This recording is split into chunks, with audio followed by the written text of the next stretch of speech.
नमस्कार, जोहार। आप देख रहे हैं झारखंड स्वतंत्र खबर। हमारे साथ सामाजिक कार्यकर्ता, सोशल एक्टिविस्ट, लेखक गलेक्सन डुंगडुंग हैं और आज हम लोग बात करेंगे सारंडा के वर्तमान स्थिति पर कि क्या है वहाँ पर। लेकिन हम उससे पहले बता दें कि सारंडा पर एक बुक लिखे थे, वो मिशन सारंडा था, इनका एक किताब था।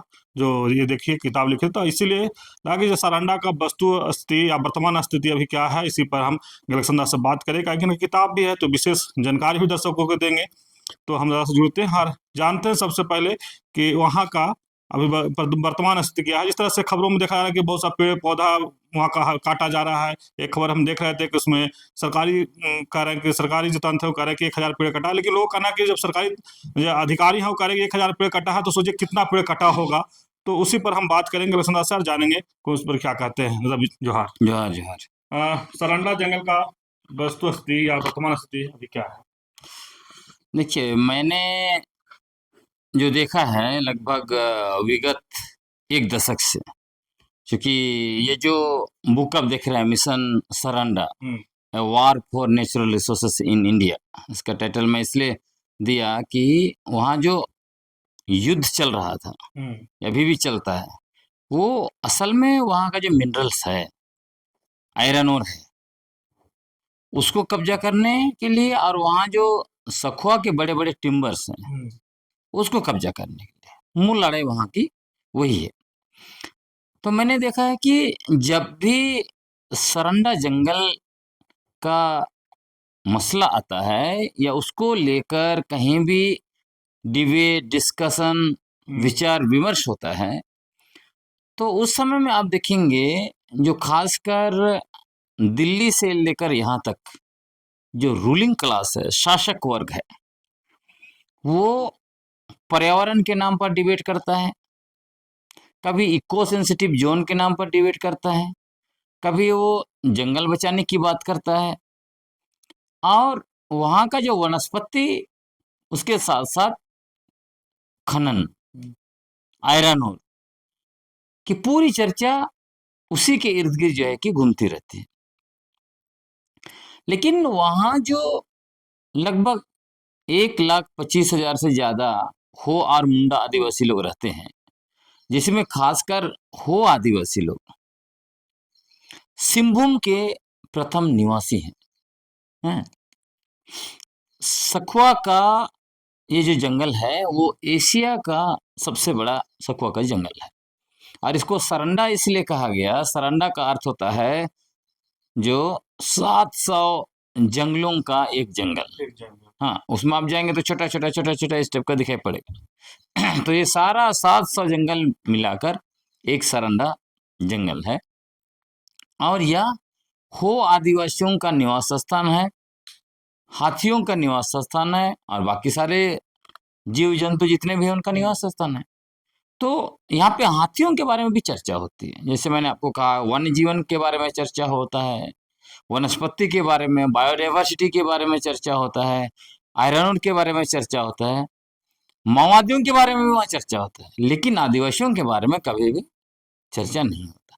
यह निश्चित रूप से बहुत चिंता का विषय है कि जो लोग वहाँ के मूल जो है असली निवासी हैं, प्रथम निवासी हैं, उसकी हालत के बारे में भी चर्चा होनी चाहिए। और अभी क्या हो रहा है, जब से सुप्रीम कोर्ट ने आदेश दिया कि इतना एरिया में आप जो है कि उसको इको सेंसिटिव जोन बनाइए, तो वहाँ पे जो जैसे सबसे बड़ा वहाँ का जो आयरन और रिजर्व है, चिड़िया माइंस है, तो चिड़िया माइंस भी उसके अंदर आ रहा था, और दूसरा भी माइंस सब आ रहा था। तभी लोग तैयार नहीं हुए, अभी रिपोर्ट पर रिपोर्ट बना रहे हैं। मतलब ये लोग कैसे भी करके जो उत्खनन कर रहे हैं, आयरन और खनिज संपदा को लूट रहे हैं, उस लूट को जारी करने के लिए पूरा शासक वर्ग, पूरा सरकारी महकमा एड़ी चुट्टी एक किए हुए हैं। लेकिन वहाँ के हो आदिवासी, मुंडा आदिवासी, उनके बच्चे कुपोषित हैं, महिलाएं कुपोषित हैं, वहाँ पानी ठीक से नहीं मिल रहा है, शुद्ध पीने का पानी, ये सब के बारे में कोई चिंता उनको नहीं है। लेकिन दादा, जिस तरह से अगर वहाँ सारंडा की बात करें, 1927 से बड़ी बड़ी कंपनियां वहाँ पर आदिवासियों के विकास क्यों नहीं हो रहा है? मैंने कहने का मतलब 1927 से बड़ी बड़ी कंपनी वहाँ काम कर रहा है, लेकिन आदिवासियों का विकास क्यों नहीं हो रहा है? बिल्कुल यह जायज़ सवाल है और इसलिए भी कि अब देखिए वही इलाका है। जब टाटा कंपनी यहाँ पे शुरू किया अपना काम, तो कहाँ से शुरू किया? नोआ मुंडी से शुरू किया, जो सरंडा जंगल का एक हिस्सा है ना? जब ये 1907 में यहाँ पर बैठ गए आपका जमशेदपुर में, आज जमशेदपुर है, काली माटी और साक्षी था। वहाँ पर भी आदिवासियों का ही पूरा 24 गाँव को कब्जा करके ये लोग बैठे। बैठने के बाद में उन्होंने जो है कि वहाँ कंपनी शुरू किया, तब इनको आयरन ओर चाहिए था, क्योंकि इनको स्टील बनाना था। तो स्टील बनाने के लिए आयरन ओर चाहिए। उसी समय में कुछ वैज्ञानिक सरंडा जंगल की ओर गए, उनको भेजा गया कि आप लोग पता कीजिए कि इस जंगल में जो है कितना आयरन ओर है, या आयरन ओर मिलता है नहीं मिलता, उनको पता नहीं था। कितना हम्म। पदार्थ जो भी है सबका उनको पता नहीं था कि आयरन ओर कहाँ पर है एक्चुअली। उनको इतना थोड़ा बहुत पता था कि वहाँ आयरन ओर का कुछ ना कुछ डिपॉजिट है, लेकिन उनको पता नहीं था। जैसे ही वहां पर गए, तब वो देखते हैं कि हो आदिवासी लोग कुल्हाड़ी लिए हुए हैं। हो सकता है कोई बैल कहीं चरा रहा होगा, कुल्हाड़ी उनके पास है, या फिर लकड़ी लाने गए, उनको देखा कुल्हाड़ी उनके पास है। तो वो दंग रह गए कि आखिर इनके पास कुल्हाड़ी कहाँ से आया, क्योंकि भाषा नहीं समझते थे। हो भाषा कहाँ ये लोग समझेंगे, जो बाहर के जो साइंटिस्ट थे। तब उन्होंने उनको पूछा कि ये जो कुल्हाड़ी अपने पकड़ा है वो कहाँ से लाया। तब वो इशारा करके बताइए कि ये जो नौमुंडी पहाड़ है वहां से हम लोग ले, वहां से हम लोग बनाते हैं। तब वो ये लोग वहां पर गए और वहां पर देखे कि यहाँ तो भारी मात्रा में जो है कि आयरन भरा पड़ा है। अब सोचिए कि वही हो आदिवासी लोग उनको बताए आयरन ओर है, और उसके बाद देखिए टाटा वहां पर जो कब्जा करना शुरू किया, वो 1925 से कब्जा करना शुरू किया, और 1927 से उनका आयरन और वहां पर उत्खनन शुरू हुआ। अब ये जो आयरन और उत्खनन शुरू करने से पहले इन्होंने 3 गांवों को विस्थापित किया। 3 गांव के हो आदिवासी, चिरुबेड़ा, बालीजोर और कोड़ता, ये तीनों गांव थे। और इन तीनों गांव के आदिवासियों की खेती की जमीन, उनका घर बारी, और देसौली बोलते हैं, इधर सरना बोलते हैं और देसौली बोलते हैं हो में। देसौली और जो भी पूर्वजों का जो कब्रगाह वगैरह था, सब चीज को टाटा ने कब्जा कर लिया और एक फुटी कौड़ी नहीं दिया। और अब सोचिए कि वहां से टाटा की यात्रा शुरू हुई, आदिवासियों की जमीन कब्जा किया। मैंने आपको कहा जमशेदपुर में 24 गांव, यहाँ पे भी कब्जा किया, घर बारी देसौली सब धार्मिक स्थल हर चीज को कब्जा कर लिया। और वहां से इनको जानते कितना में मिला? इनको मिल गया 1060.06 हेक्टेयर एरिया में उत्खनन करने के लिए अनुमति मिली, और अभी फ्री में, मुफ्त में, एक पैसा उन्होंने खर्च नहीं किया। सोचिए। और वही टाटा जमशेदपुर में अपना साम्राज्य स्थापित कर दिया।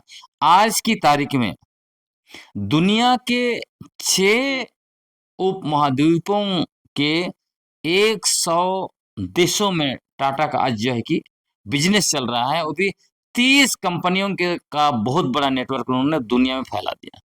सोचिए, आदिवासियों की जमीन, आदिवासियों का खनिज संपदा, सब कुछ आदिवासियों को उजाड़ के टाटा, इसलिए जब रतन टाटा की मृत्यु हुई तो लोग उनको बहुत बड़ा परोपकारी देवता बना रहे थे। मैंने कहा कि उनका हाथ जो है कि आदिवासियों के खून से सना हुआ है। चाहे जमशेदपुर जाइए या फिर जो है कि आप वहाँ कलिंगा नगर में भी आदिवासियों के ऊपर सीधा पुलिस फायरिंग हुआ, गोली चलवाया गया, उनकी लगभग 19 आदिवासियों की हत्या की गई। उसके बाद टाटा का साम्राज्य वहां भी कलिंगा नगर में बैठा। तो ये पूरा आप जो सवाल किए कि आदिवासियों का विकास क्यों नहीं हो, चूंकि हमारा सब कुछ नहीं, जमीन मुफ्त में ले लिया, आयरन और मुफ्त में ले लिया, एक फुटी कौड़ी नहीं दी, तो विकास आदिवासियों का कैसे होगा? हाँ, आज के समय में क्या कर रहे हैं, ये संवाद आयोजन करते हैं और आदिवासियों को बड़े बड़े आदिवासियों को बुलाते हैं, नामी आदिवासियों को, और नचाते हैं। आदिवासी लोग इतिहास जानता नहीं है, आज के लोग पढ़े लिखे लोग, तो वहां जाके नाच रहा है। अभी भी जाइए ये जो 3 गांव मैंने कहा, चिरुबेड़ा, बालीजोर और कोरता के गांव के लोग, विस्थापित लोग, उनके जो वंशज बचे हैं, आज भी उनके पास कुछ नहीं है, ऐसे ही रह रहे हैं, ना बिजली है, ना पानी है, ना रोजगार है, कुछ नहीं। लेकिन टाटा को उनके बारे में कोई चिंता नहीं है।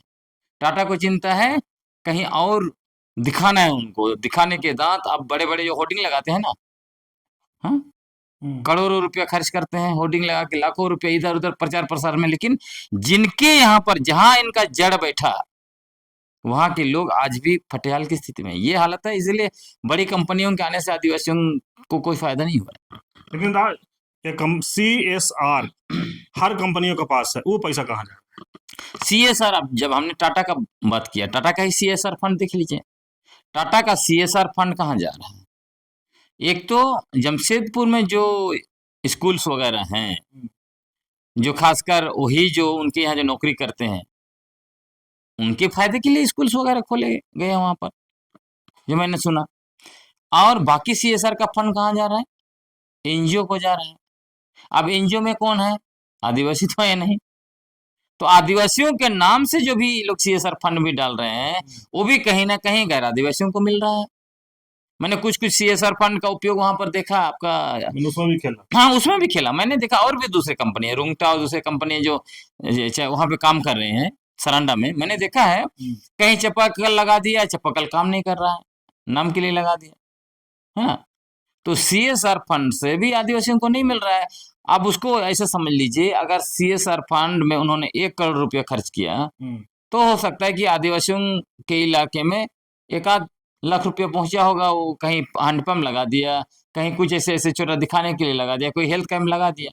लेकिन उसका लगभग लगभग जो आप समझ लीजिए कि 80 से 90% पैसा वो तो गैर आदिवासियों के हाथ में जा रहा है, चाहे एनजीओ के थ्रू जाए या किसी और के थ्रू जाए। तो हमें तो मिला क्या? लेकिन DMFT फंड विशेष कर विस्थापितों के लिए लाया गया था, वो पैसा कहाँ गया?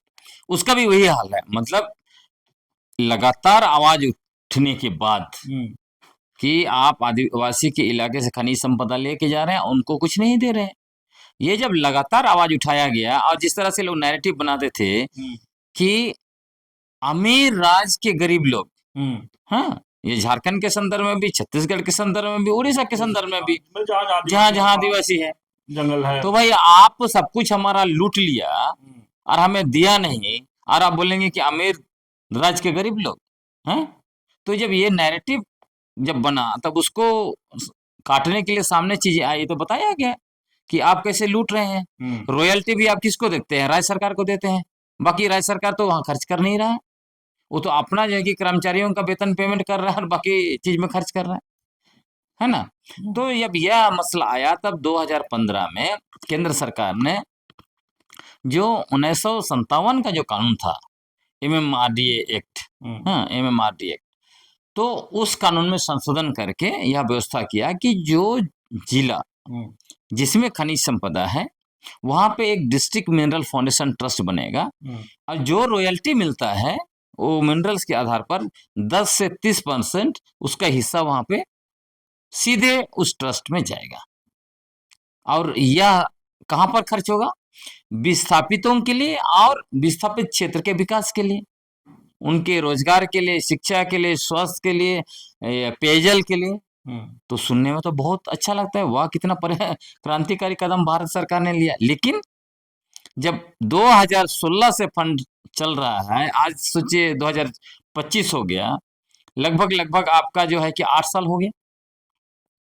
जब 8 साल का जब हम लोग देखते हैं कि आखिर ये डिस्ट्रिक्ट मिनरल फाउंडेशन ट्रस्ट का पैसा जा कहाँ रहा है, तब अभी समझ में आ रहा है कि जो विस्थापित क्षेत्रों में जाना था, जो वहां के आदिवासी और मूलवासी लोगों को मिलना था, उनके विकास के लिए, रोजगार के लिए, हाँ, उनके कल्याण के लिए, उनका जो है कि मौलिक जो व्यवस्था चाहिए उसके लिए, तो ये तो नौकरसा और बाकी लोग मिलजुल के मजा कर रहे हैं उस पैसे का।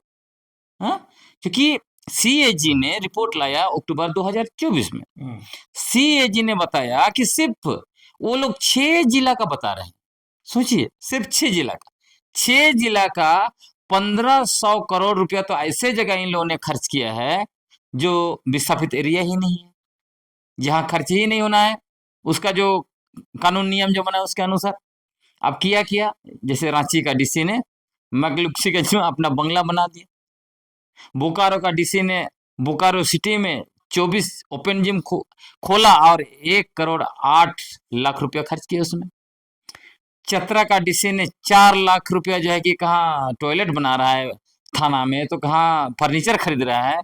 आपका लोहरदगा का डीसी भी वही किया। तो ये लोग हमारा जो लोगों के लिए जो पैसा आ रहा है उस खनिज संपदा का परसेंटेज, उसको भी ये लोग खा रहा है। तो आदिवासियों को क्या मिले? उसके अलावा और भी घोटाला देखिए, जो डिस्ट्रिक्ट मिनरल फाउंडेशन ट्रस्ट के अंदर उसको चलाने के लिए जो लोग उसको में डाले हैं, एक तो कुछ सरकारी लोग हैं, लिस्ट देखिए, आदिवासी पदाधिकारी वहां है ही नहीं। तो सैलरी तो उसी में से जा रहा होगा ना, हाँ। सैलरी वहीं से जा रहा होगा। दूसरा, जो बाहर से लोग जो लाए हैं रिसर्च के नाम पर, हाँ, उस फाउंडेशन को का योजना को लागू करने के नाम पर यो परियोजना पदाधिकारी वगैरह नियुक्त किए हैं, उनकी सूची देख लीजिए, उसमें भी विस्थापित लोग नहीं है। कौन है भाई? आपको मिलेगा आदमी, आपको यूपी, बिहार, राजस्थान और कहाँ से मिलेगा, है ना? रिसर्च लोग झारखंड से नहीं मिलेगा, उस जिला से नहीं मिलेगा जहां विस्थापित हुआ, यहाँ से जहां से खनिज संपदा जा रहा है उसमें से नहीं मिलेगा। जैसे आपने सरंडा जंगल बोला, इस सरंडा जंगल से हर साल मिनिमम 3,000 करोड़ रुपया का आयरन और निकल रहा था 2011-12 जब मैंने रिसर्च किया। आज के समय में शायद हो सकता है वो 5,000 करोड़ पहुंच गया होगा, इतना महंगाई का जमाना है तो उसका भी जंप किया होगा, तो 5,000 करोड़ के आसपास पहुंचा होगा। तो जहां से ये पैसा आ रहा है 5,000 करोड़ का, वो तो लीगल, और इलीगल कितना वो तो अलग बात है। इलीगल कैसे होता है? मान लीजिए एक कंपनी उसने आयरन और निकाला 1,000 ट्रक, लिखा 100 ट्रक, और बाकी कहाँ गया? ऐसा मनी तो बहुत है, अनकाउंटेड मनी। तो जो काउंट किया उसी का पैसा जो विस्थापित एरिया में जाना था, वो पैसा को भी जो है कि लोग खा रहे हैं। मतलब रिसर्चर, मतलब बाहर से, मतलब बाहर का आदमी ही उसको खा रहा है। तो आप पूछना चाहिए चाईबासा का डीसी से कि सरंडा जंगल का कितना आदिवासी को आपने डीएमएफटी फाउंडेशन जो बनाया है उसका परियोजना वगैरह आपने हिस्सा दिया है, नौकरी दिया है, रिसर्चर बनाया है? क्या सिंहभूम से आदिवासी नहीं है रिसर्च करने लायक? तो ये सारा पैसा, इसीलिए मैंने कहा आपका पैसा हमारे नाम से आ रहा है, लेकिन सारा पैसा बाहर के लोग जो है कि खा रहे हैं। और ये डिस्ट्रिक्ट मिनरल फाउंडेशन ट्रस्ट जो है ना, इसका मालिक डीसी और डीडीसी को बना दिया गया। यही सबसे गड़बड़ी है। मतलब हमारा चाहे आदिवासियों का जमीन लूट हो रहा है, चाहे हमारा खनिज संपदा का लूट हो रहा है, चाहे हमारे नाम पर जो फंड आया है डीएमएफटी का मसला हो या फिर ट्राइबल सब प्लान का मसला हो, ये सारा पैसा निकल रहे हैं। तो इसका पूरा केंद्र अभी पकड़ा गया, वो हर जिले का डीसी है, इन्हीं को पकड़ना पड़ेगा, ऐसा नहीं चल सकता है। और हमारे एमपी एमएलए ये आवाज इसलिए नहीं उठाते हैं, इनका भी हिस्सेदारी है ना। आपको पता लग जाएगा सरंडा जंगल में जब ट्रक जाता है तो कई ट्रक जो है कि उसके मालिक हमारे नेता लोग हैं। कोयला क्षेत्र में चले जाइए आपका लालमटिया वगैरह, आपको पता चलेगा वो ट्रक किसका है जी, पूछिएगा, वो बताएगा फलाना नेता का ट्रक है। तो हमारे नेता भी तो आदिवासी नेता मालामाल है ना, उनको वो ट्रक उनकी चल रही है माइनिंग कंपनियों का, इसमें है ना, वो ट्रक दे देते हैं, वो लोग अपना दे रहे हैं, आप ढुलाई कर रहे हैं, आपको भी माल आ रहा है। हाँ, जम के उसके बाद अलग से पार्टियों को आता है, और ये इनको तो पेट्रोल पंप भी सब इनको मिल जाता है। तो इनका तो पूरा का पूरा मजा चल रहा है जीवन। इधर जो है कि आदिवासी फटे हाल है, उसका खनिज संपदा को लुटवा रहे हैं, जमीन लुटवा रहे हैं, सब कुछ लुटवा रहे हैं, और वही आदिवासी उनको वोट भी दे रहा है, उनको फूल माला भी चढ़ा रहा है, और नाच गान के स्वागत भी कर रहे हैं। तो ये तो मजे में है। तो काहे को आदिवासी का आवाज उठाएंगे कि तुम्हारा डीएमएफटी का लूट हो रहा है, तुम्हारा टीएसपी का लूट हो रहा है, तुम्हारा खनिज संपदा का लूट हो रहा है, तुम्हारा जमीन का लूट हो रहा है, काहे के लिए बोलने जाएंगे? तो यह बात आदिवासियों को समझना होगा। लेकिन दादा सरंडा पर जो बुक लिखे उस पर भी आप देखे, फर्स्ट जो पेज है उसमें पुलिस प्रशासन का फोटो लगाए हैं। लेकिन झारखंड में जहाँ सरंडा की बात हो रहा है, दूसरे में जगह में जैसे छत्तीसगढ़ है, उड़ीसा है, नक्सलवाद को लेकर के सरकार पूरे गंभीर से या जोरों शोरों से कहें तो लगा हुआ है। लेकिन वहीं पर कंपनियां भी जाने के लिए तैयार है। तो इसका इलाज क्या है ये? देखिए, जब ये जो किताब में आप देख रहे हैं, दर्शक भी देख लें, हम्म। ये 2009 में जब केंद्र सरकार और राज्य सरकारों का जो संयुक्त अभियान चला, हम्म। और उस समय में उन्होंने एक नैरेटिव बनाया हम्म। कि हम लोगों का मकसद है कि जो मतलब नक्सल प्रभावित एरिया है, जिसको उन्होंने रेड कॉरिडोर नाम दिया था, उससे नक्सलवाद को खत्म करना चाहते हैं। इसलिए जो है ज्वाइंट फोर्स सब जगह जा रहे हैं। उसी समय में बहुत सारे सीआरपीएफ कैंप वगैरह बने, कोबरा बटालियन वगैरह आए, आप जो देखते होंगे आज भी है मौजूद। तब उन दिनों हम लोग बहुत बड़ा इंटरवेंशन कर रहे थे, जंगल जंगल जा रहे थे, मतलब चुनौती बहुत थी। लेकिन हम जा रहे थे, हमारी टीम साथ में जा रही थी। उन दिनों फादर श्याम स्वामी को याद करूंगा, कई जगह साथ में वो भी गए, है ना। तो उस समय में दिल्ली में एक डिबेट था, और उन दिनों चूंकि मैं जहां जहां नक्सली बोलकर आदिवासियों की निर्मम हत्या की जा रही थी, महिलाओं के साथ बदसलूकी किया जा रहा था, निर्दोष आदिवासियों को मारा पीटा जा रहा था, टॉर्चर किया जा रहा था फोर्स के द्वारा, और जेलों में डाला जा रहा था, तो फैक्ट फाइंडिंग कर करके जंगल जंगल जाके हम आवाज भी उठाते थे, केस भी लड़ रहे थे, कोर्ट में, कमीशन में, सब जगह। उस वजह से मेरा एक अपना मतलब पोजीशन बन चुका था। तो दिल्ली में एक बड़ा कार्यक्रम था जिसमें मुझे बुलाया गया था। प्रोफेसर नंदिनी सुंदर थी, जो डीयू में प्रोफेसर थी, और बस्तर पर उन्होंने किताब भी लिखा, और कई लोग। अरुंधति रॉय 2010 में हमने उनको लाया था रांची इसी मसले में।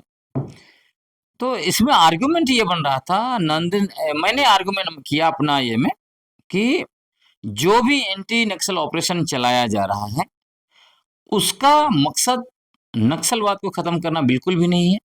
उसका मकसद जो है, हमारा जो इलाका में जो खनिज संपदा है उसको लूटना है। तब इसको लेके प्रोफेसर नंदिनी सुंदर ने कहा, जब उनकी बारी आई, बोली कि नहीं, ये सही नहीं है, दिस इज हाफ ट्रूथ। उन्होंने कहा, मतलब ये आधा सच्चाई है, सब जगह ऐसा नहीं है, आप कह रहे हैं वो बात सही नहीं है। तब उसी समय में वहीं से मैंने सोच लिया था कि जो बात मैं कह रहा हूं उसको मैं रिसर्च करके साबित करूंगा। और मैंने यह किताब लाया, रिसर्च किया, ये पुस्तक आया, और ये पुस्तक लंदन का ये स्वास गैलरी में इसको रिलीज किया गया, ससेक्स यूनिवर्सिटी यूके में रिलीज हुआ, ये किताब आपको जेएनयू में रिलीज हुआ, ये किताब आपको रांची में भी रिलीज हुआ, है ना। और इसमें मैंने वो साबित कर दिया कि जो एंटी नक्सल ऑपरेशन जो किया जा रहा है, उसका जो है कि असल मकसद है खनिज संपदा को लूटना। और इस किताब में मैंने बता दिया कि उन दिनों एक ब्रिटिश कंपनी होती थी, फाइनेंस कंपनी, उसने भारत सरकार को कहा था कि ये जो नक्सल एरिया जिसको आप बोलते हैं रेड कॉरिडोर, वहां पर आपका पूरा का पूरा पैसा गड़ा हुआ है। यदि आपने इसको खाली करवा दिया और बड़ी बड़ी कंपनियों को यहाँ पे लगा दिया सब रिसोर्स निकालने के लिए, खनिज संपदा निकालने के लिए, तो आपकी अर्थव्यवस्था, भारत की अर्थव्यवस्था एकदम जम कर जाएगी।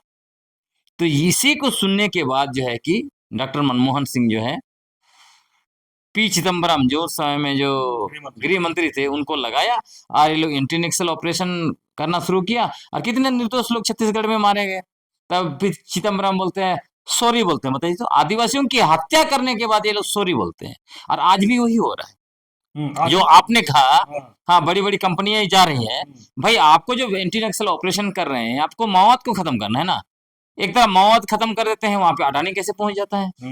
हाँ, तो उसी समय में सरंडा में मैंने इसको रिसर्च करके साबित किया कि उन दिनों 22 नई माइनिंग कंपनियों के साथ एमओयू किया गया था, मतलब लीज, माइनिंग लीज दिया गया था आयरन ओर का।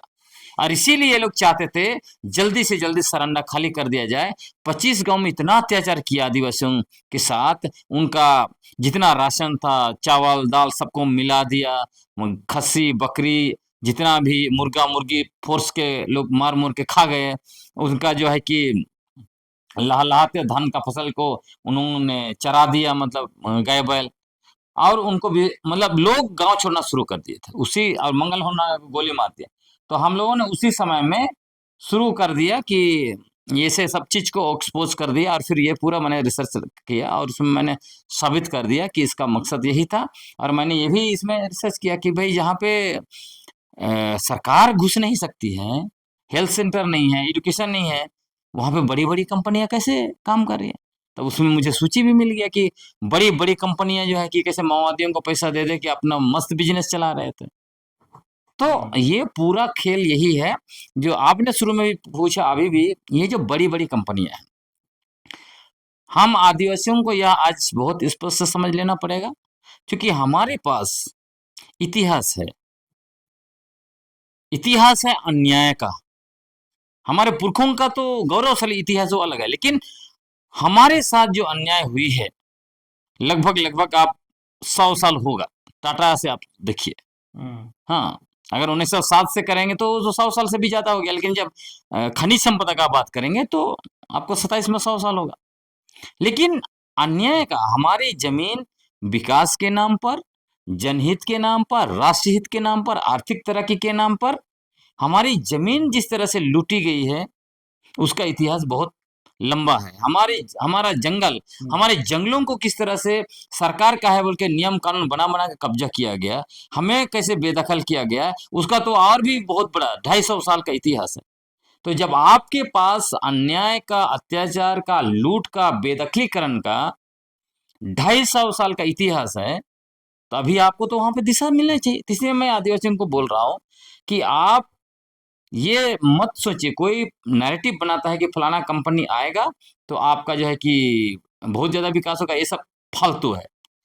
ये सिर्फ और सिर्फ हमारी जमीन, हमारे इलाके और हमारा जो बचा खुचा खनिज संपदा, जंगल झाड़, नदी पानी, पहाड़ को लूटने के लिए ये लोग आ रहे हैं, हमारे विकास के लिए बिल्कुल नहीं आ रहे हैं। हमें खुद के ऊपर भरोसा करना होगा, जिस तरह से हमारे पुरखे एकजुट थे, ब्रिटिश हुकूमत को चुनौती दिया, अपने लिए खेत बनाया, अनाज पैदा किया, अपने लिए घर भी बनाया, अपने लिए तेल पेरा, झाड़ू चटाई सब कुछ बनाया। तो हमें खुद के ऊपर, खुद के लिए स्वायत्ता की ओर जाना पड़ेगा, खुद खड़ा होना पड़ेगा, तभी हम अपनी लड़ाई जो है कि लड़ पाएंगे। नहीं तो हमारा जो भी बचा कुचा वो खत्म होगा। आज देखिए, हम आदिवासियों को बहुत बढ़िया तरीके से इन्होंने सरना ईसाई का लड़ाई में उलझा दिया। अभी भी देखिए, कोई बोला रूढ़ी प्रथा, ये परंपरा, ये फलाना आदमी रूढ़ी में नहीं है, और बात करें खाली धार्मिक परंपराओं को रूढ़ी बोल रहे हैं। वहां पे सामाजिक रूढ़ियां, सांस्कृतिक रूढ़ियां, आर्थिक रूढ़ियां, उस पर चर्चा ही नहीं कर रहा। उस पर भी हम लोग अलग से बात करेंगे, हाँ, उस पर एक विशेष बात करेंगे। लेकिन ये बाहरी ताकत जिस तरह से उनको लग रहा है कि अगर अभी एकजुट हो गया, मुश्किल होगा, क्योंकि हम लोगों ने जब से ये मॉडल क्रिएट किया है ज्यूरी का, अब इनको लग रहा है कि यदि ये स्वशासन का मॉडल अगर पूरा झारखंड में फैल गया, तो जिस तरह से जमीन को परती बोल के सरकारी जमीन घोषित किया, जंगल को सरकारी बता रहा है, खनिज संपदा को सरकारी बता रहा है, सब कुछ को सरकारी बता रहा है, सरकारी बोल के हमें जो है कि बेदखल कर दिया। इसको जिस दिन आदिवासी समझ गया तो पारंपरिक ग्राम सभा के द्वारा फिर से हासिल करेगा। तो इसीलिए कहीं ना कहीं आदिवासियों को सरना ईसाई के नाम पर, रूढ़ी प्रथा के नाम पर, है ना, और इनको जो है कि आपस में लड़ा के रखो, मुर्गा लड़ाई करो, यहीं से उनका सब कुछ हम लूटेंगे। और अभी भी देखिए, मुर्गा लड़ाई करने वालों का आप देख ही रहे हैं, मुर्गा लड़ाई करने वाले आदिवासियों के पक्ष में नहीं है, हमारे नेता हमारे पक्ष में नहीं है। इसलिए एक बहुत बड़ा सामाजिक आंदोलन की जरूरत अभी है। चलिए, अभी आप सुन रहे थे लेखक गलेक्सन डुंगडुंग की बात, और हम लोग सारंडा के जो स्थिति, वर्तमान स्थिति पर बात कर रहे थे। और इसलिए हम पहले बता चुके कि एक बुक लिखे थे मिशन सारंडा, इसी के लेकर के लगा कि जो वर्तमान स्थिति है, और ये पहले जो सारंडा देखे या उस पर रिसर्च किए, तो हम बात करना उचित समझे और बात किए। और लेकिन बात करने में सारंडा का जो वर्तमान स्थिति है, उस पर एक बड़ा खुलासा भी किए कि किस तरह से वहाँ खेला होता है, और वहाँ जो आदिवासियों के लिए जो फंड होता है वो कैसे बंदरबाट होता है, इस पर भी एक बड़ी बात कहे, और कहे कि जहाँ पर आज आदिवासी कुपोषण से या जिस तरह से उनके पास रहने सहने या जो स्थिति जो खराब है वो कौन जिम्मेदार है उसके बारे में ही बताए। लेकिन कह रहे हैं कि जिस तरह से नक्सलवाद पर लोग वहाँ पर चला रहे हैं और वहीं पर कंपनियां भी जा रहे हैं, इस पर भी एक बड़ी बात कहे कि वहाँ नक्सलवाद नहीं, वहाँ आदिवासियों को किनारा करने की बात किया जाता है और वहाँ बड़े बड़े कंपनियों से एमओयू करके वहाँ बैठाया जाता है। तो कहीं ना कहीं ये स्पष्ट कर रहे हैं कि आज के डेट में जो वर्तमान स्थिति है, जिस तरह से वहाँ से पेड़ पौधे सखुआ के पेड़ पौधे काटे जाते हैं, ये बताया कि वहाँ जो टिम्बर है कहीं ना कहीं वो सब टिम्बर के लेकर के ही ये सब खेल खेला जाता है। तो इसी तरह खबर को देखने के लिए आप झारखंड स्वतंत्र खबर से जुड़े रहिए। जोहार, नमस्कार।